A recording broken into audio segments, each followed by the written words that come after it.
Welcome to episode 15 of Fables from the Pickled Quipper. I am your host and Master of Dungeons, Phil. Let's head back to the Undercroft, beneath the Shrine of Bofin in Delzimer. Well, good evening everyone, welcome back. Here we jolly well go again. A recap then, from last week. The session started out with you guys returning to Delzimer.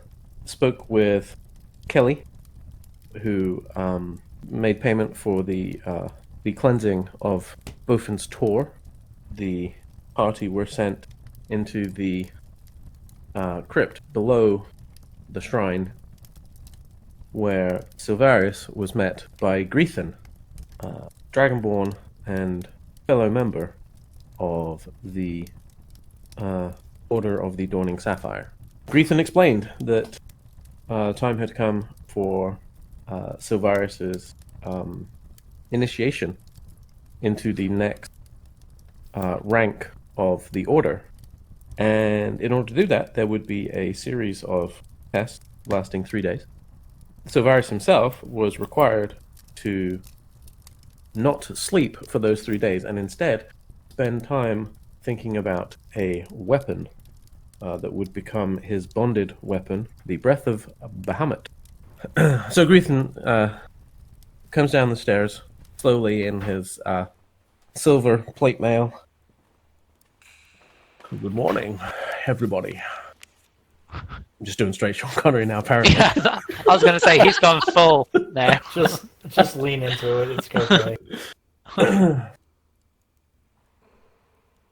It is time, well, nearly time, for the first trial.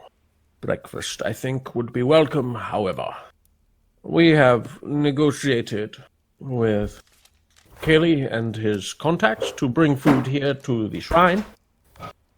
So please, join us upstairs, and we can start off with a nice hearty breakfast. Yeah, Claire will happily roll her bedroll up and trot upstairs. I'm gonna kind of hang back and try to catch Silvarius before let everybody go upstairs and try to hang back and talk to him. So I guess I feel like I should explain a little why I'm helping out the way I am. I saw the way you were helping out in the last battle and the way you were putting yourself in the way, and I appreciate that. So I feel like I owe you. I haven't had anybody do that in a long time. You were the only one that decided to stay awake. Not that I blame the others, but I appreciate this path you take. Let us see what is in store for us first. Silvarius looks to the other two Dragonborn, and then he looks down to the sword. And they just kind of give you a nod and position themselves either side of the sword to indicate that it is still being guarded. Silvarius and Bardor, you arrive to see the others already digging into a rather impressive spread, a small keg of what is certainly labeled as a dwarvish ale, a whole pig that has been prepared. There's a couple of dwarves and a halfling working to kind of sort of prepare food as requested by people. What look like fantasy pancakes, which are just like regular pancakes, it turns out. And there's just like a little circle of chairs. Everyone's kind of sitting around. Anyone have any special dietary requests at this time? Claire would just like to investigate the quality of the dwarvish brew. Roll with brewer's proficiency. Brewer's tools would be... Roll history with advantage, then. That would be an unnatural 20. This is a very good brew. From the... This is actually traveled a long way. Mirabar. That's a very, very high quality beverage that's been brought out for you. You would see Claire, when she poured some into a cup, she would, do the swirl and sniff it And then she'd take a tiny little sip, and you'd just see her eyes bug out of her head in like pure excitement. And she kind of just makes like a happy little like humming noise, but doesn't really say anything. So after a little bit of eating, Greethan kind of lets his plate be taken and says, "Let's talk about today's test." And he briefly looks at Silveris and says, "The sword will remain here today. I need you to travel to the village of Holmesford. It is just a few hours north, though despite its proximity to this sizable settlement, they are very backwards people. I understand that there is a human who has been accused of unnatural witchcraft, and without intervention, the human's life is forfeit. Silverius, you and your companions must travel to Holmesford and assess the situation.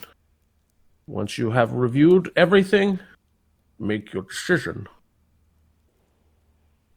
And see that justice is carried out. You can speak to the town elders there. They are aware that someone is coming to speak with them. They may not be welcoming to you, however. They believe that they should be able to carry out justice as they see fit. The elders, a halfling named Verna Greenleaf, a dwarf, Dane Greybeard, and a human, Tarek Quallen. You will need to travel quickly. It will take you 3 hours to get there. It is already 8 in the morning. You'll barely get there before lunch. The man is due to be executed sometime this afternoon. I would suggest finding some horses in town. See if you can find a quicker route. When you have handled this, return and let me know your findings and your decision. Silvarius stands up.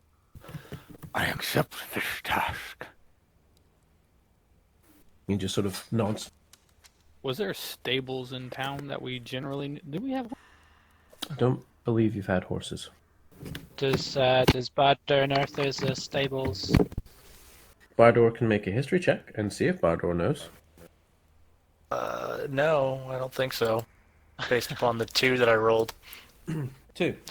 You see, we don't use many horses as dwarves. You don't know of any nearby stables. You do know, however, that your former employers, House Surat, do have horses available to them. Okay. Well, I'll say. So even though I don't know of any place where we could get any, I mean, I guess we could ask around, but I know my former employers have some too, but I'm still not sure what standing I am with them at this point in time. Okay, so do we want to ask around for a place to go, or should, I mean, I think in short order it might be best to try to search out a stable. I personally do not care the means of which we acquire our mounts, just so long as we do. Why not just ask Kelly? You could try Dorkins. I think he's still got horses. I heard there was some bother with some of the caravans, so there's kind of been a slight shortage of horses lately. But Dorkins. If you go up past the what's it called? The blood, the bucket of blood. Keep going west. He's maybe 5 minutes walk from there if you just follow the main road. Yeah, let's do that. All right. So I assume you then do that and head out. And says, all right, well, good luck. Moradin guide you. Make a sound judgment today. And we'll see you later. Just kind of gives a solemn nod to Silvarius. So it's early morning. Town is starting to bustle slightly. Not necessarily lots, but there's a little bustle going on. Head down the street, and soon enough you find the establishment known as Dorkins that seems to be both a manufacturer of leather goods suitable for horses, bridle tack and so on, and saddles. But also, they do have a sign that suggests that they have horses for purchase or rent. Hello, there's a grizzled old halfling, probably just a shade under 4 foot, thick grey stubble on his face. A little unusual for halflings; they tend to go clean shaven. And he's wearing a leather apron and kind of looks up at Silvarius, but doesn't seem in any way intimidated. Can I help? Aye, What do you need? enough for 5. Well, I'll need to see the 5 of you. I will have to figure out which horse is best. So, let's see, I need 2 ponies. 2 standard horses. And it'll have to be a war horse for you. And he says that directed at Silvarius. Right, so let's see, that would be a little short on supply at the moment. So prices are maybe a little bit more than you're used to, I'm afraid. Ponies are 30 gold each. No. Sorry, they're 40 gold each. My mistake. Horses would be 60. Warhorse is 420. Cassetto asked, if business is going so well, why would you need to charge? Supply and demand. I don't have much So when you have supply. extra, do you sell them? I mean, it depends how my rivals are doing too, doesn't it? They don't got many horses either, so there's not exactly that much of a price war right now. People are willing to pay a lot for a horse these days. I mean, you heard about the nonsense with the caravans, I assume. That's why there's such short supply. What was the total? Did he say, or did I? I don't think he said. It's 620 gold. I'll be nice. I'll throw in the attack harness and saddles. Cassetto kind of nods and then realizes that she actually has to pay with things with. Like money's not normally an issue, but Esker's gonna step behind Silvarius briefly, cast friends on this person, and then continue to walk out from behind Silvarius. It doesn't have a verbal component, so I was just gonna gesture behind his back, use his Alright. bulk. Give me sleight of hand with advantage then. 14. Oof. Okay, that's good enough. Okay. So this is to buy, or are we renting here? Oh, I assumed you were buying. That would be the mistake. Yes. We are simply here for temporary traveling arrangements. You didn't say that, did you? Did not say it either. Not mind reader. Right, hold on. God, it changes the equation significantly, mind you. And if you could hurry up with your map. Alright, calm down. We all got places to be. Right. So, here's how it works. I will charge you my flat rate. It's 2 gold per person per day. Mind you, there's a 200 gold deposit for 5 horses. If you bring back 5 horses in good condition, you get your 200 gold back. Or, if you wish, you may leave something of equal value. That would be acceptable also. On hearing that, assuming I was mid, I would let it fizzle. Okay. I would sort of start, and then when questioned, and that rate seems a lot more reasonable, she just kind of lets it drop off. Are we in possession of 200 gold? This guy's being pernickety. Real quick, I'm gonna attempt this again. I don't like how pernickety he's being. I'm gonna attempt to cast Friends again. Okay. We can just keep the original roll, that's fine. Okay. And I'm just gonna say, this. I don't know if you're aware, but this is for a. Well, you're not. I know you're not aware. This is for a humanitarian mission, where lives are at stake.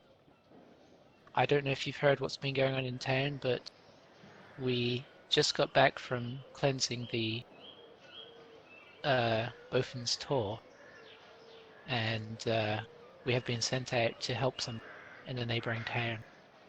So, if there is any way that we could waive the deposit on good faith of our deeds, that would be most helpful.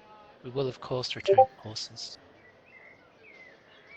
Friends gives you advantage? Yes. Is that what it does? I forget. Okay. Yeah. Make a persuasion. 20! If you had just mentioned who you were before we started all of this, well then, that would have been different. Of Our course, apologies. I know who you are. Word has gotten around of your efforts. 10 gold for the day. Call it quits. I will ask that you do ensure that you bring back my horses, but I understand you're in a dangerous line of work. That is most gracious of you. Right. Come on here, let's get you met up with these horses then. We should be bringing them back by the end of the day, I believe. Right? She looks at Silverius. Would not see why we wouldn't. I'm sure I am expected. Precisely. Very well. Right. If I'm not here, make sure my stable boy Dobbin is here. He's a muppet, but he's not all useless, I suppose. Big guy, come with me. And I take Silverius back, and you see he has about 15 or so horses of varying sizes and colors. And he stops by a large stall where there is a frankly huge jet black horse with a white blaze down its face. I think I'm trying to remember. It's been a long time since I've dealt with horse markings, but I think blaze is one of the ones that goes down like the front of the face. You are correct. That's the only thing. Everything's going to have a blaze, just so you know, because I don't remember anything else. This is Chad. He'll be your horse. Go say hello, please. Varus walks forward and greets a horse as neutrally as he can. Give me animal handling, please. 13. Okay. So you approach slightly foolishly. You kind of approach from behind, but Dawkins is kind of like, whoa, just step to the side a bit more there, fella. Step to the side. You're able to get up, and you kind of make eye contact with Chad. He doesn't hate you. Seems like a win. I think he likes me. Well, he didn't kick you, so, good start, I suppose. All right. We'll get you measured for a saddle. Just stay here and keep bonding or whatever. Right. Skinny girl, come with me, please. Is he looking at me? There's a sort of awkward moment I where think we all. Yeah. Bardor walks forward. har har har. No, little elf, come on. I follow. And so he brings you to a sort of a fawn-colored, much smaller horse than Chad. This is Matilda. She's usually friendly, but no guarantees. And you do see her back legs have sort of like black stockings, essentially. So sort of from the knee down. Right, go, say hello, friends. Eska's going to. She's been waiting for a chance to do this. She's gonna use Speak with Animals from the ring. And she's just gonna walk up to the horse and kind of say, "Hello, Matilda. I'll treat you well. You treat me well." Just gonna pat it. I guess Matilda can reply. No roll required. Matilda says, "Good to meet you. I hope you treat me better than the last rider. Just be gentle." Of course. Since there's a certain hesitance there, but she seems like initially that like when you started speaking, she kind of backed away briefly, but she's calmed down. Right then, next, whoever I don't actually care. Who's next? Claire kind of nervously and excitedly starts walking forward. Ah, pony time. Right then. Let's go with this one. You are brought to a small dappled grey pony. Little tawny markings around the eyes. This is Wendy. That should be alright. A little bit temperamental sometimes, but mostly okay. Go make friends, please. She walks up to her with her hand out flat for her to sniff. Okay. Make animal handling with advantage, please. Ooh, that would be a 9. You definitely get some sort of hesitance as Wendy kind of backs away, sniffs.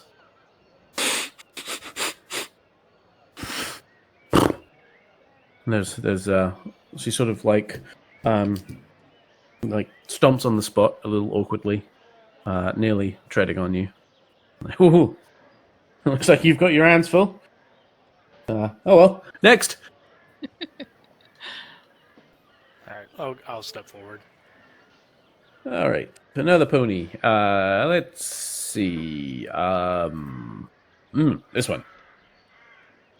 And he leads you over to a dark brown pony. Says, "This is Gertrude. I'm afraid she's the only other pony I've got left. Sorry about that." You look at her. She's dark brown, but there's a little bit of graying around the muzzle. I think maybe a little older. And as soon as you walk just near her, she kind of like turns her head and just glares at you. I'm gonna go into my satchel and pull out some dried fruit and for my rations and hand it out, or like put it palm out. Just say, "There you go, girl." Make an animal handling check. I give you a flat roll. You've negated the disadvantage for the grumpy pony. Kind of. 5. We are rolling hot tonight. Yeah, I'm not that kind of ranger, so you know. Yeah, flaming skulls, we can handle those. New horses, You go to hand out this dried fruit, and Gertrude just reaches out and takes it. Kind of chomps on your hand a little bit too. No significant damage. She kind of breaks the skin a little bit on one of your knuckles as she kind of snatches the food out of your hand, but no serious damage. But didn't necessarily get off to the best start. All right, last one then. Come on. Okay, so Cassette nervously kind of steps forward. She loves animals, but has never, owned any or really knows what to do around them. So, she just kind of steps forward and stands there. She looks to Eska like, Eska asks this horse, "How are you doing today?" So the horse in question is a Palomino, sort of a pale straw-colored mane, sort of like a light chestnutty brown Palomino horse. For those who are not familiar, I had to double check that it was what I thought it was. It is, thank goodness. It looks pretty sturdy. And Dorkin says, "Right, this is Leroy. Leroy, say hello." And Leroy looks at Eska and says, "I'm doing fine, thank you. Don't you want to ride me?" I would love to, but don't worry, Cassette's a very gentle, nature-loving person. She'll treat you right. That's an awful lot of armor, though.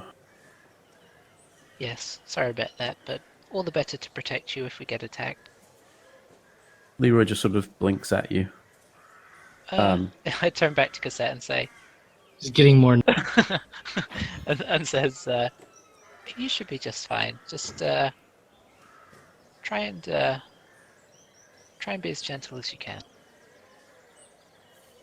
She just gives a nervous thumb. Go ahead and make an animal handling for me. Okay, 8.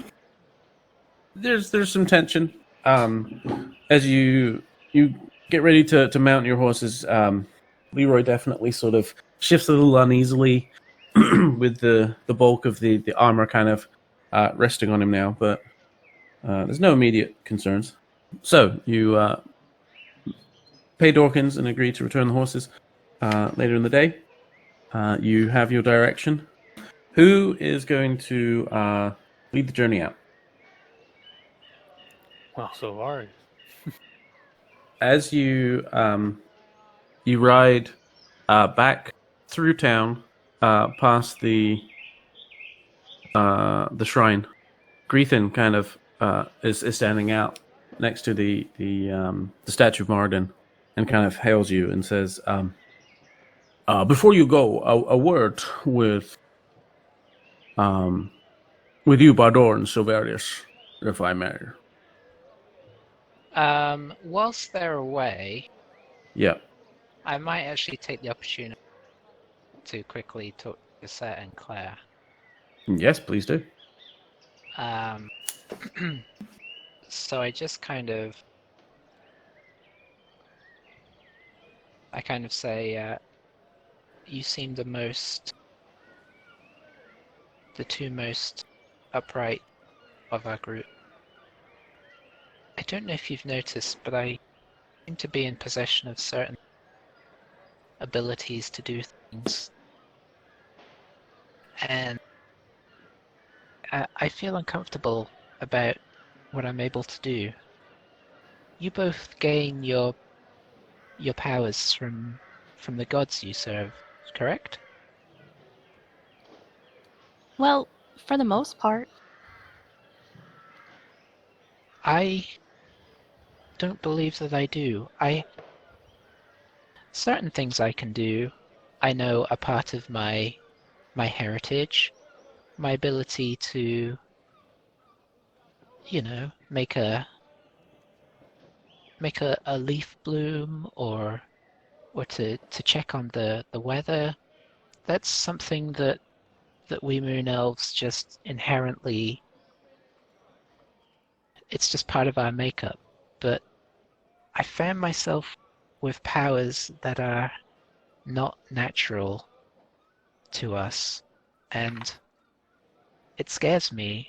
I feel like it's growing within me, and part of me wants to embrace it more, but part of me wonders, where does this come from? Where is it leading me? Well, I can't speak strictly to your experience, but I do know that not all of my powers come from the goddess that I serve. I did specifically learn an aspect of arcane magic that's not typical for clerics, and it was purely out of my own curiosity and fascination. But I don't think you should question it. I mean, you can question it, but so far that I've known you, you've seemed like a very nice person, and I wouldn't think that you would attract anything that was bad for you. That does make me feel slightly better. I know partially what worries me is I feel like I go to a dark place when usually these powers manifest in times of fear or strife or anger, and I don't know, it does scare me. I feel like it's mostly help, but afterwards I have a sense of guilt. I don't know. I'm still trying to work through it because it's all so new. But I guess I'm asking if the two of you can keep an eye on me. Just make sure I don't get too dark. It's not my... I don't believe it's in my nature to be that way, so please just keep an eye on me. I don't really wish to ask the others because Silverius is so judgmental and Bardur is... well, he just wouldn't care. But you two, I sense that you come from a good place, so that's all I'm asking. Of course we'll watch out for you. And the arcane can be scary. I mean, half the time I don't even exactly know what I'm doing. Sometimes my powers just seem to surprise even me when we're in the midst of an encounter. Well, that's good to hear. I've done things here that I never thought I would be capable of, and I think if we focus on doing good with whatever different powers we have at our disposal, then I think that's a good way to make sure you stay on the right. Well, thank you both. Cassette, by the way, whilst we're here, are you fearful of animals?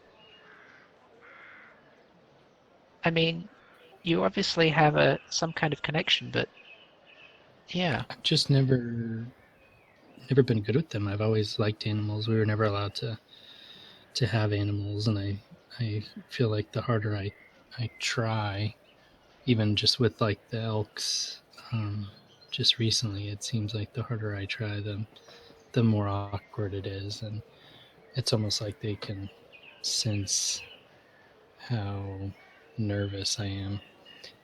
So it just always tends to go poorly. So this one is going better than normal, so I'm happy with that. Thank you for helping it along a little bit. Well, I've been around animals. I lived out in the wild. I've been around animals a lot, so perhaps you need this more than I do.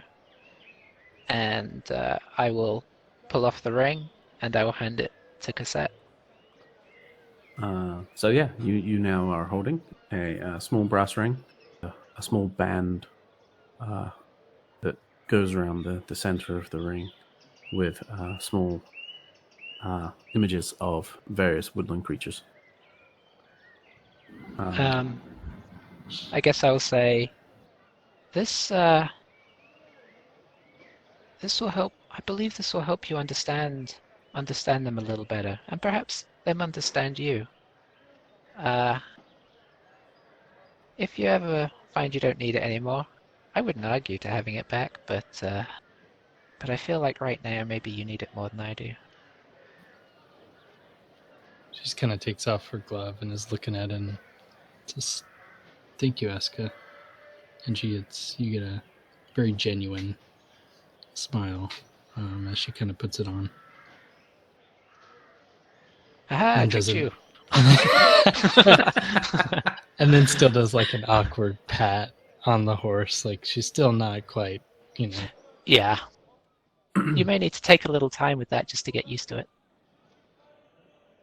I should have used it to make Bardur's horse even more scared of him. Oh well, wasted opportunity.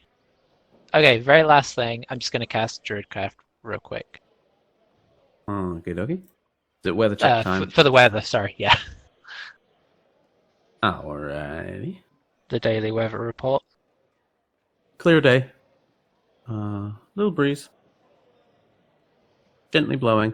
A little bit warmer than usual. Around about 60 degrees. Slightly warmer than you would expect for the season. As fall is starting to close in. Bardur, since you are leading the party, you said? Yeah, I mean, that's fine. I think Silvari said he wants to be up front, too. If I could be like adjacent to him. That's fine. So, Varys, you may roll for me, please, a percentile dice.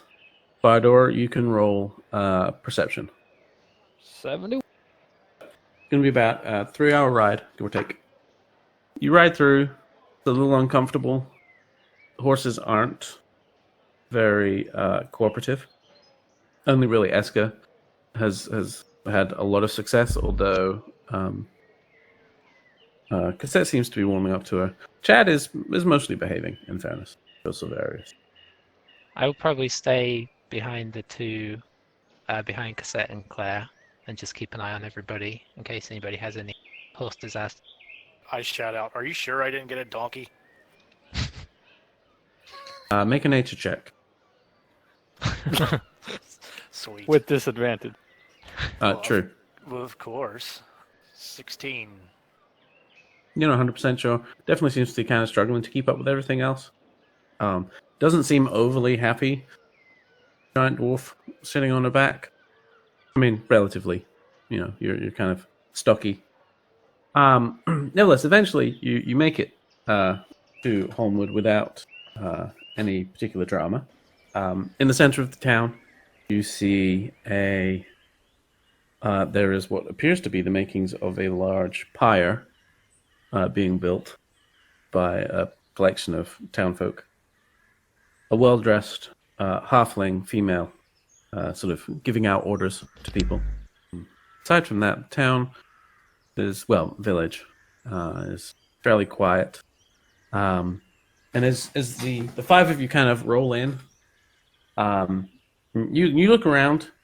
The town is mostly, the townsfolk that you see, mostly human, with a small scattering of halflings and dwarves. Don't see any elves. Definitely don't see any dragonborn.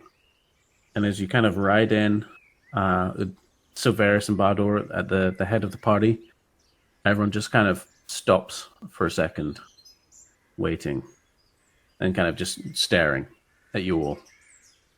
Gonna slowly, I guess, just walking the horse up kind of through town, looking at everything as you described, and approach. You said there was one halfling that was talking kind of like dominant. Yes. Yeah, halfling female. And you kind of walk up to her. She goes, "Can I help you?" We are here to speak with Verna Greenleaf. Well, it seems you've done that. Is that all you needed to do? just the beginning. And she We come from sighs. Delzimer. I see. You're the ones we were told were coming.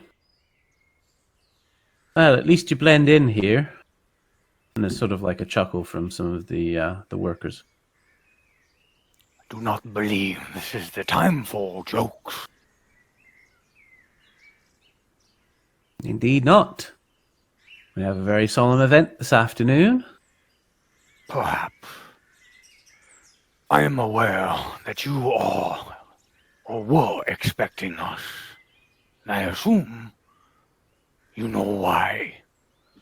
We're here to speak about a human. Yeah, you're here to talk about risking. We know. Well then, shall we discuss risking? Fine. Come with me. And she turns around and just sort of gestures to one of the townsfolk there. Says, go get Dane and Carrick, have them meet me in the village hall, will you? And he hurries off. Verna, sort of middle-aged halfling, relatively well-dressed, certainly compared to most of the villagers who are very much in sort of what you would consider sort of more laborers' outfits. A lot of browns in their attire. A little bit of color here and there, but mostly it's brown. A little bit of gray. Verna is wearing green robes and has a small green, like it's a little brooch around her shoulder blade that's looks like some sort of green gemstone in the shape of a leaf with a sort of a gold trim to it. And says that, right, let's go to the village hall. There's no need for this to be conducted out here in front of everybody. And she leads you to what is the largest building in the village, which isn't really saying an awful lot. Nothing is on 2 stories here. Everything is single-story buildings. Buildings very run down, wooden construction mostly, some stone. Town hall is stone. She says, right, come in here. And inside there's a long table set up in the middle of the single room. 3, really they just look like slightly impressive dining chairs are set behind the table. And she goes and sits in the left-hand seat and just says, the others will be here shortly. I suppose I can tell you some information now if it helps. What would you like to know? The nature of our visit to discuss Rishkin. We are told he may have been dabbling in witchcraft or the like. And as you say the word witchcraft, she kind of shudders. That's right. We've had reports from a number of people across town. They've said all sorts of things. He was being yelled at one time by his superior, the farm owner who he was working for. He just flat disappeared right in front of him. A minute later, he turned up on the other side of the field. No explanation. Not right. Shouldn't be happening. Someone else said they saw 3 of him at once. They were all moving in unison, too. He was digging the field at the time. Funny thing was, only one of them was actually moving the dirt. Didn't make sense. There's other stories, too. Apparently, eerie music tends to follow him around. Candles have a habit of lighting themselves around him. Gives me the heebie-jeebies. He's not right. He didn't belong. He's not normal. We're not having it. Not in our town. Not the way we behave. Has he harmed anybody? He's not natural. It's not about what harm he's done now. It's what harm he might do. Those powers aren't... No, it's not right. That's not what we believe in. We are good, simple folk here. We're people of the land. Can't be doing that nonsense. It's only a matter of time before someone gets seriously hurt. And then what? And that's, at this point, a dwarf and a human come in. A dwarf, sort of like a farmer's tan going on. Very sort of ruddy complexion from being out in the sun.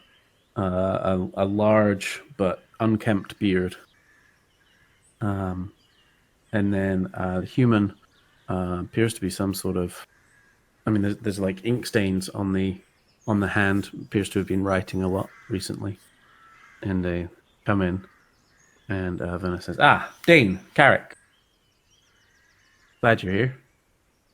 These are folks who have come to talk to us about Riskin. And Dane just kind of huffs and sits in the central chair.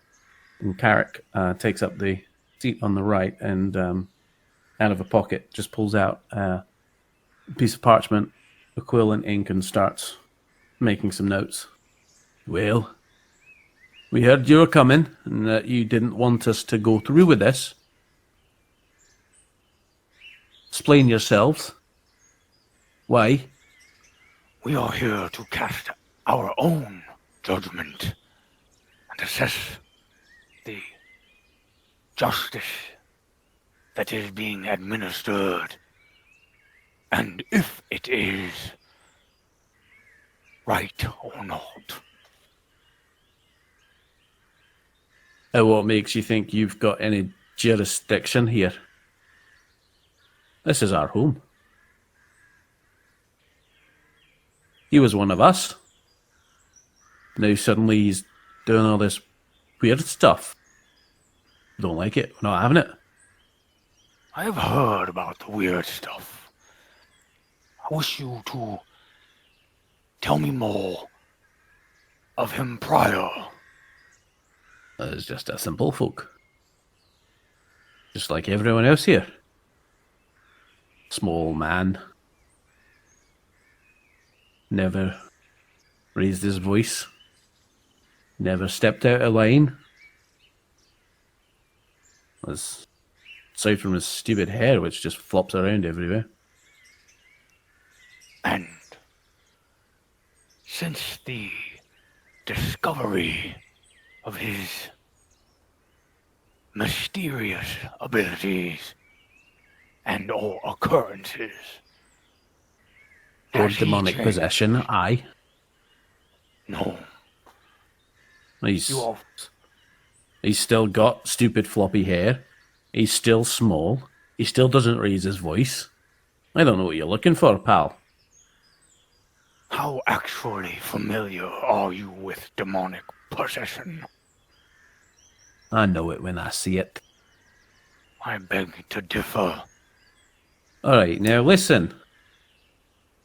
We're giving you the benefit of the doubt, because some courier came here and said some hoity-toity bastards were coming from the big city to come and see if we were doing things right.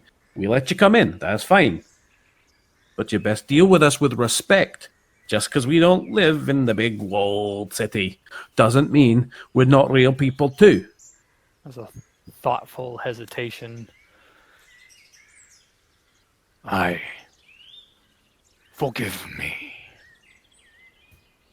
He kind of sits back in his chair, like almost just out of habit, just kind of stroking his beard. He seems to be a little more satisfied with the situation now.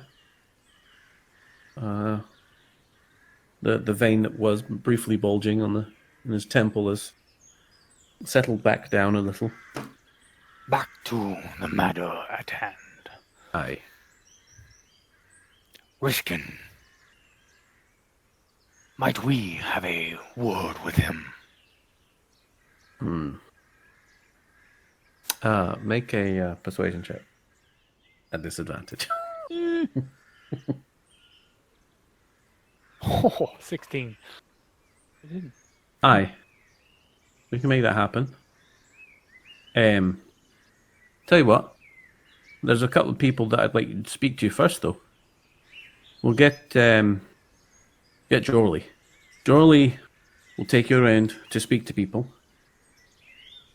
You need to speak to Neferu, Hugo, and Chidi. Go speak to those three.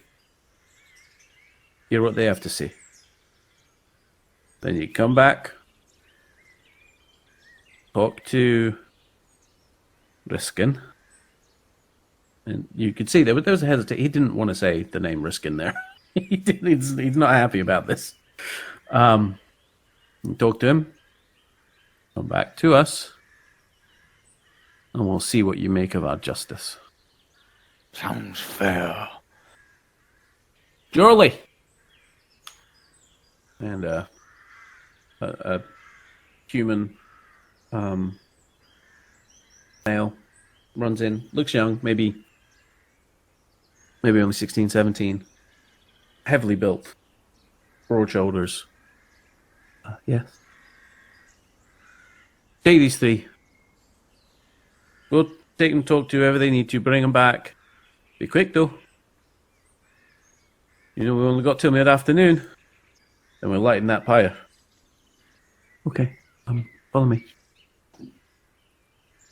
And Jorley just kind of like holds the door open for you. Who's the last one to leave, do we think? I mean, maybe me, I guess. Okay. I mean, I wouldn't really hurry up or anything, so. Yeah. So as you're walking out, you just hear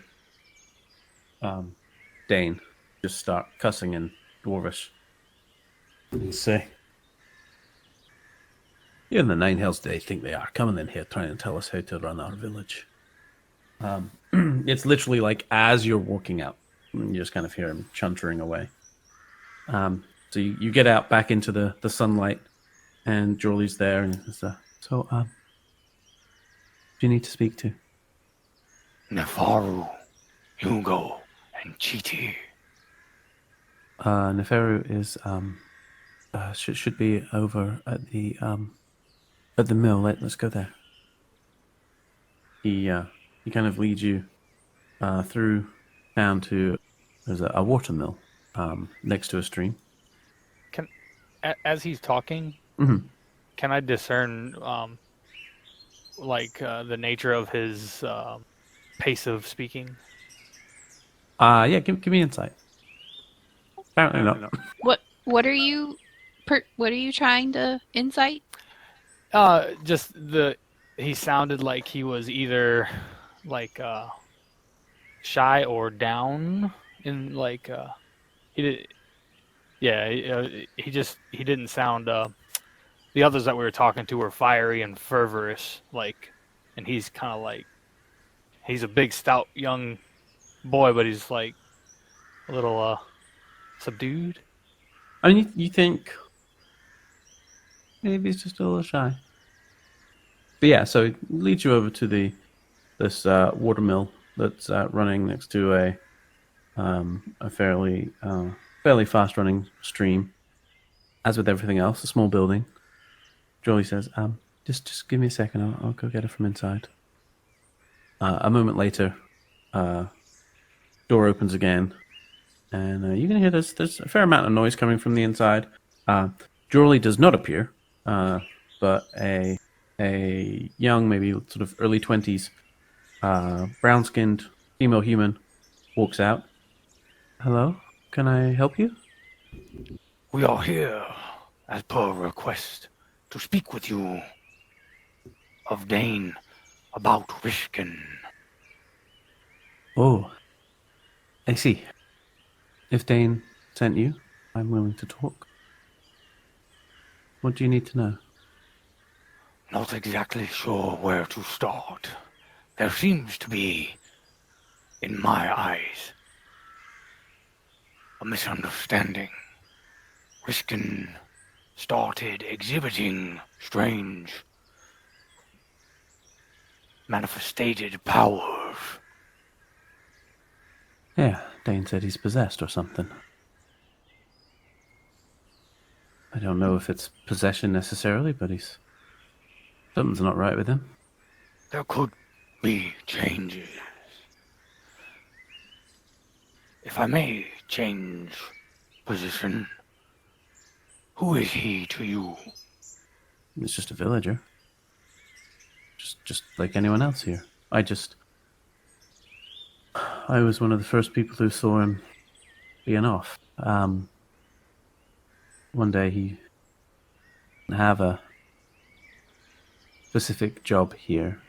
He just does bits and pieces for people. And one day he was here at the mill.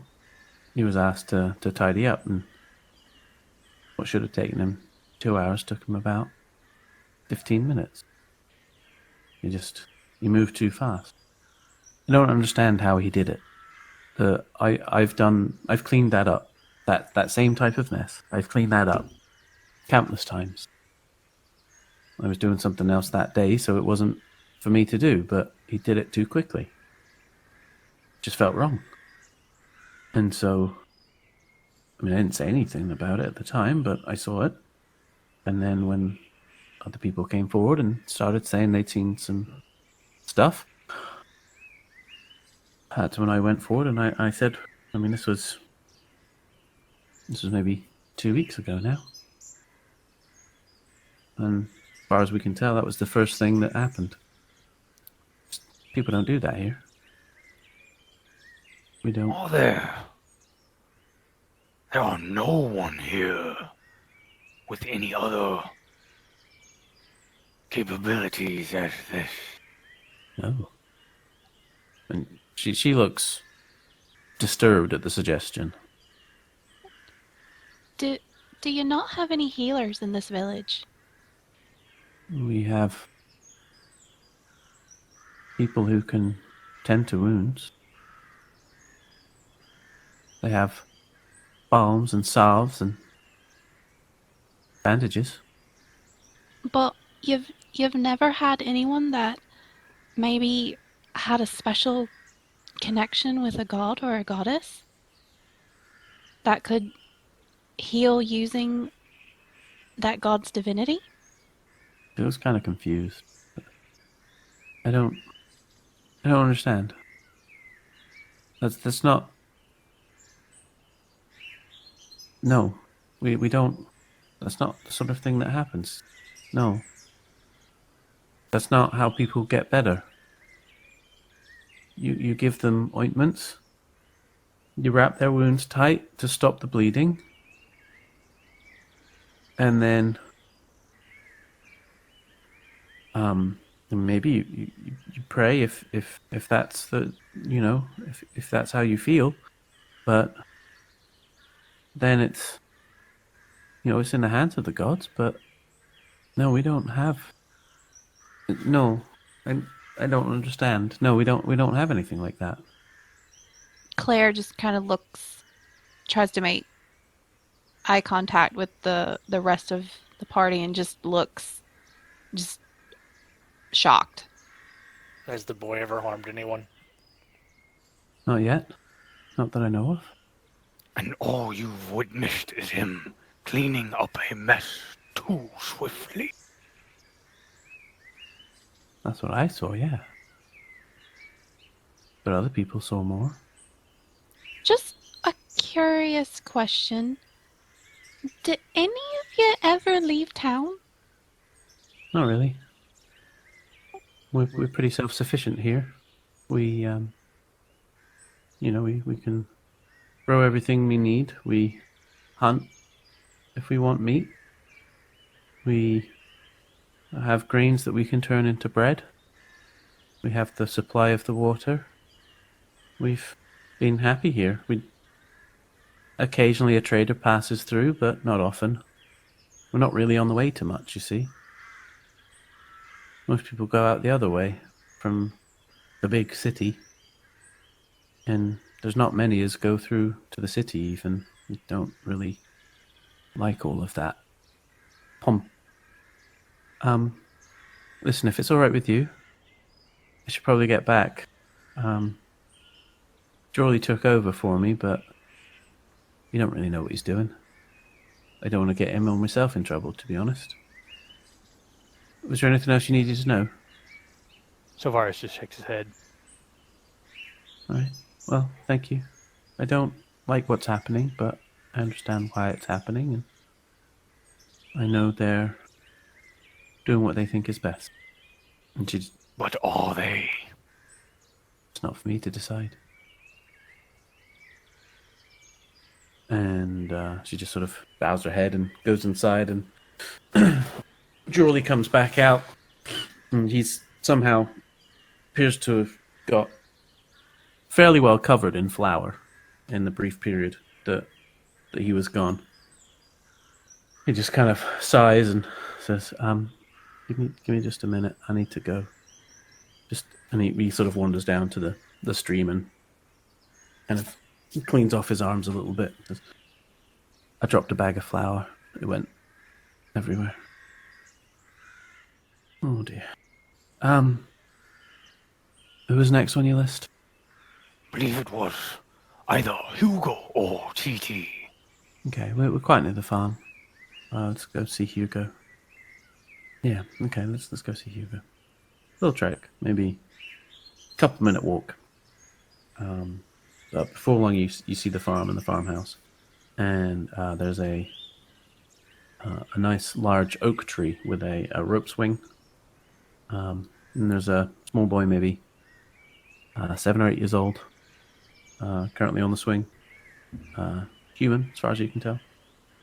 When he sees Jolie bringing you guys over, he tries to wave, but in doing so lets go of the rope and sort of just tumbles in a heap at the bottom, giggles.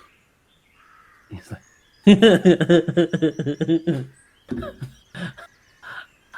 I messed up. Hey, Jolie, who's that? Hugo. These are visitors who wanted to talk to you about Riskin. Hugo says, huh. He's a bad man. What do they want to know? And he kind of stops and looks at Silveris and is like, what are you? He just... I would be known to you as a dragonborn. And you see his eyes go really wide when you say that. You're a dragon? Where's your wings? Not quite a dragon, but more of a descendant of. Wow. Why are you here at my farm? This is your farm. I suppose it's my dad's, really, but yes, it's my farm. We are here to ask you about Riskin. The bad man, what do you want to know? Is Riskin a friend? No, I don't hang out with bad people. Was he a friend of yours? He used to be. And why is he no longer? Because he disappeared that one time. How old are you? This many. And he I holds count out. his fingers. You count 8 fingers. Is he telling me the truth? I'm not going to inside his fingers. Yeah, you don't need to incite his fingers. You don't get the impression that he's trying to hide things from you. You would assume that he's giving you the correct age. You saw him with your own eyes disappear. Yes, he disappeared. My daddy was yelling at him because he had dug a hole in the wrong place. And then all of a sudden he was gone. And then, right then, he showed up on the other side of the field. He just woof, was there again. And your dad exhibited or disapproved of this, did he not? Yes, that's why he's called the bad man now. Because people aren't supposed to disappear. That's not what you... No. You're supposed to walk across a field. That's how you get from one side to the other. Or maybe ride a horse if you have one. Or a cart if you have one of those, which is pulled by a horse. So Varius turns away from Hugo and he's... Would anyone else care to talk to the child? It's not my comfortable forte. Did he ever hurt anybody? Hiya, what's your name? I'm Cosette. We're trying to help Riskin. Why'd you You want to help the bad man? If he's bad, shouldn't want to help him. Well, he never hurted me or anyone else. He just dug holes sometimes. So do you say he's bad because everyone else was saying? Daddy said he was very bad. She just kind of turns back to the group, like shrugs. She'll kind of whisper so he can't hear. I don't know how much else we're going to be able to get from him. The boy's father. Daddy's busy. I think he was on a hunt or something. They don't let me go on those. You have much to learn before you can go on a hunt. That's what they keep saying. They say I'm too young to hunt. I can't even hold a bow properly. Can't ride a horse properly.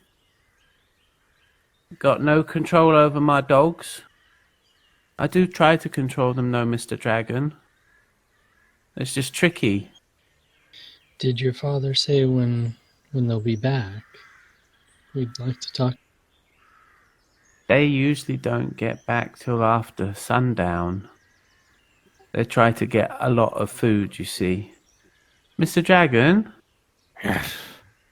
Can I touch your face? Weird and bumpy. But you find me curious. Never met a dragon before. When Riskin teleported, how did that make you feel? It did what? When your friend appeared across the field, Uh-huh. how did you feel? I was scared. Not I've never disappeared before. I don't know anyone else who disappeared before. and you weren't curious. Well, see, the thing is, my dad was yelling at him, and that's when he disappeared. And then he started yelling more.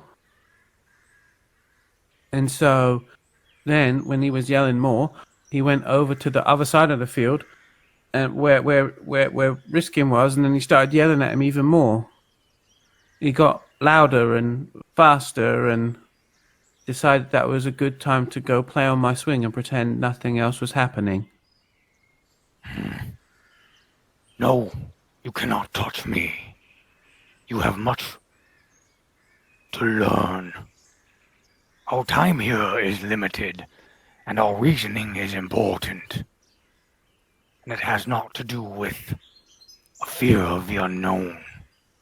He looks genuinely quite sad. So Varus doesn't care. You used to know this boy, Riskin.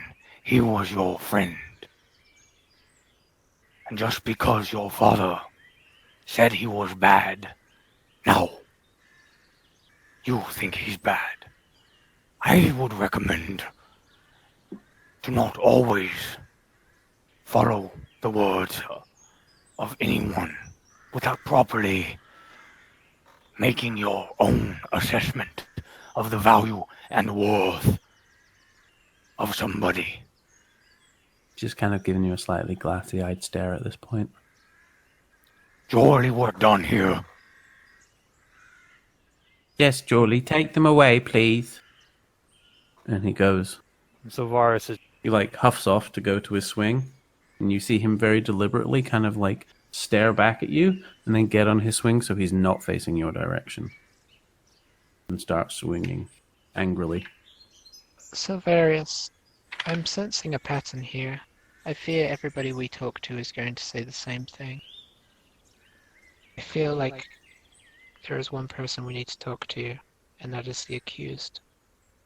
These people have never seen magic. I have to agree. I thought I grew up isolated, but to be honest, I've never heard of a village that's never experienced any kind of magic. I am a bit without words, but I am simply following the request to discuss with whom we were told.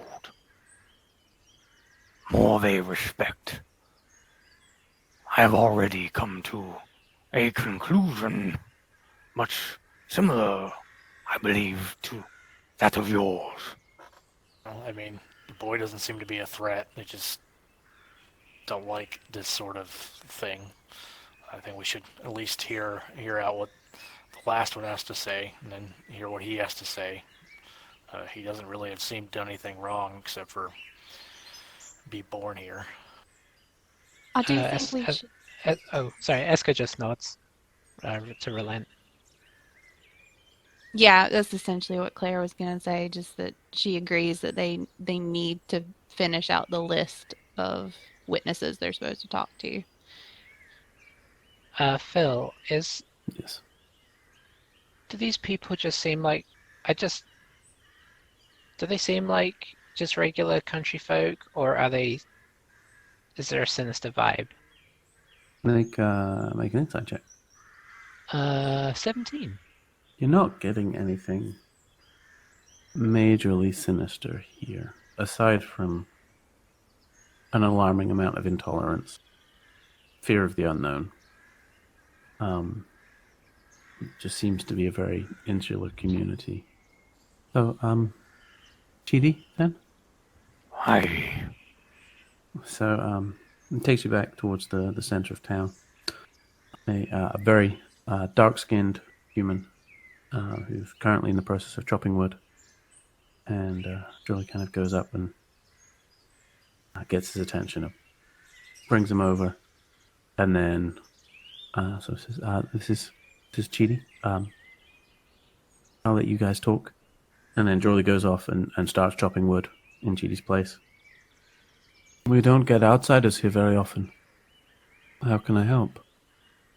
We are here to discuss the events surrounding Riskin. Should have known. You mentioned you don't get outsiders very much. Yeah. It must be very rare here. Yeah. Aside from the messenger who came yesterday, I think you're the first real outsiders we've had 3 months or more. One guy who knows us, a traveler,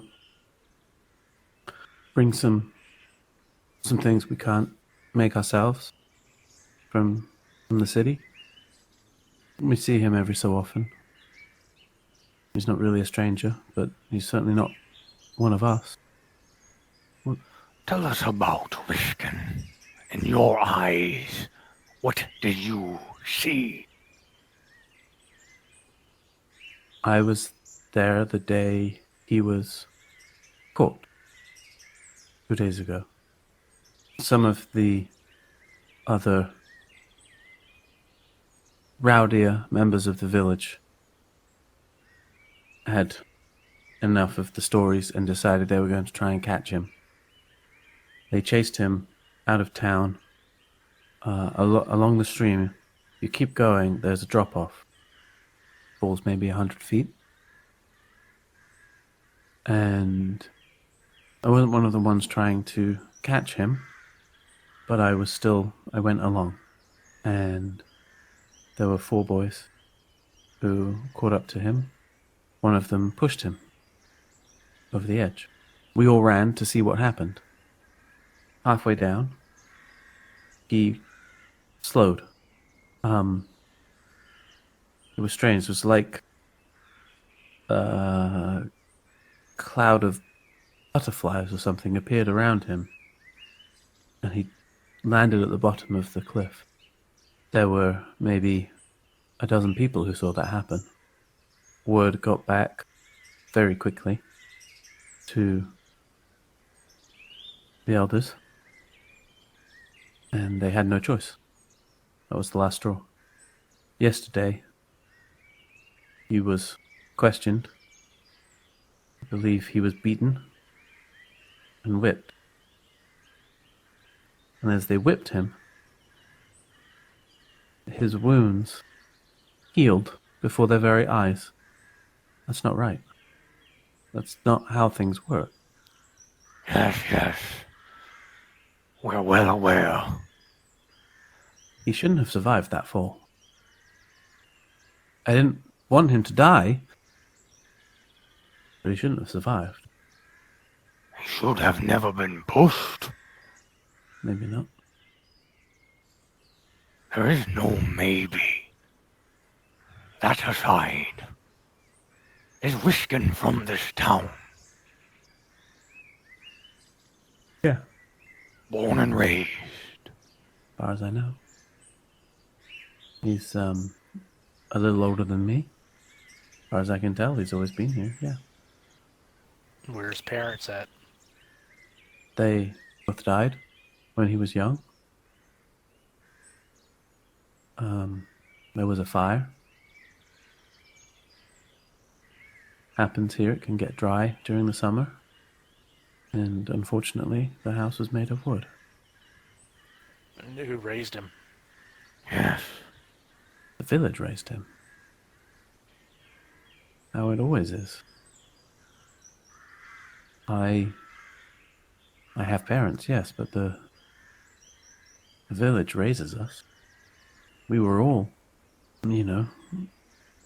we grew up listening to the wisdom of the elders. We learned skills from all of the adults. We learned how to work the fields and chop wood, how to turn grain into flour and learn to bake that flour into bread. Everyone can do everything. Just some are more skilled in certain areas. Accidents happen. We have large animals. We have some powerful equipment, especially in the watermill. There are wild animals sometimes attack. One person was struck by lightning and died. The way the world works. When that happens, the village carries on. And the elders you speak of, is that Werner, Dane, and Carrick? Werner has been an elder almost as long as I can remember. Dane was an elder before I was born. Carrick is newer. Maybe only a couple of years. His father was the elder before him. We often joke that he's more of a younger than an elder, but he is a thoughtful one, and people like tradition here. He seemed a good fit. So, despite his young age, he was given the opportunity to help lead the village. And in your time, knowing Riskin, has he ever been out of line? Or harmful in any way? No harm. No more rebellious than any youngster. I mean, he was a fairly quiet youth, I suppose. He's a fairly quiet man. Doubtless had his small moments of rebellion. So he wasn't an outcast before this? No. He's certainly far from the only orphan. There's many in town. Until a couple of weeks ago, he was part of the group. How old are you? I will be 23 in 2 months. Riskin would be 25, 26, something like that. In the background, you hear a loud whack, followed by a yelp. You look up and you see Jorley has managed to miss the block of wood. Just sort of like clipped his leg slightly with the axe. Doesn't look like a major wound, but he does start bleeding. And Judy says, "Listen, I need to go and take over. Would you mind taking Jorley back over to the village hall? Find someone who can bandage that up for him. Never was good at cutting wood, unfortunately." And Jorley's just sort of, he kind of hobbles over to you. He's like, "Oh, I think I need to sit down." And he kind of looks down and just sees the blood kind of pooling slightly from his leg, and goes very pale. Would you mind? And he kind of ends up like slumping one arm over Silverius' shoulders. "Back to the hall, please." The cut on his leg, how does it look like something that could be stopped with firm pressure? Like a gauze? Make a medicine check. 10. It's hard to gauge. You kind of saw it out the corner of your eye as he made the swing, and he definitely swung with gusto. It's hard to tell without like really sitting him down and looking. You don't know how deep it is, as to whether a bandage would be enough necessarily to ensure it would be okay. So certainly something needs to be done. How far away are we from like the town hall or whatever? I mean, at this point, only like a couple 100 yards. Not too far. You were fairly central when you met up with him. Silverius, if you can get him to the town hall, I can take a better look at it there. There's not much time for this. And Silverius goes over to Eska and tries to tear off a piece of her ratty clothing. She won't stop him. He grabs like a small like piece that was hanging off and Silverius, walks. don't you dare put a dirty piece of cloth on an open wound. He stares at Claire and throws it on the ground, like tosses it. Well, You have something better. we should apply a tourniquet. You can put a belt around his leg if you want to do a tourniquet, or for now, someone just hold a piece of clean cloth or their hand over the wound. Did they walk off? Haven't yet. No, I think everyone's still kind of there. Chidi's started chopping wood. Can I do like a medicine check? Did we already get as much as we would get out of it with the 10? You can take a look. So does an 8 give me any more information? Did I mention that I'm really close to it though? Like I really... Looking at it, Cosette would, if she saw that wound, under normal circumstances, her instinct would be to try to heal it, Then, either by laying on hands or some sort of spell, or potion, or what so have you. I'll do a couple points of lay on hands and just see what effect it has. So I kind of just Can, put my can we palms out. tell that she's about to do this? Yeah, I was getting ready to ask the same thing. Can we see Can we this? stop her? Yeah, if I can tell. Make a sleight of hand check, Cassette. It would not be. I know you're not trying to hide it, but I'm just curious. This is more to determine how quickly you do it rather than. Yeah, fair enough. No, That's when we roll hot. Okay. that's what I. Yeah. Bardor, you would indeed. Because my passive. Yep. All right, cool. I'm gonna like grab a hold of her and be like, nope, not here. Yeah, she looks up and realizes kind of what she's doing. And I understand, but we gotta respect their ways. is it something that like a tourniquet would help? I know that's what they're. I mean that would stem the Well. bleeding. This poor boy is about to pass out. Look at his face. We can stand out here impaler. debating about whether we want to put a tourniquet on his leg, or we can take him to town hall and let me look at it. Fine, we'll do it this way then. So Varius picks him up and throws him over his shoulder. Okay. You successfully scoop up what's his face, Drawley, and stomp over to the hall. I think that is where we will end the session. Ooh boy, this town. This is the Twilight Zone. That's in exactly the what I was Twilight- thinking. Twilight Zone. Yeah. I, as a player, almost don't know how to. Like, I don't think I've ever encountered a town that has not ever seen a fraction of magic. I don't know.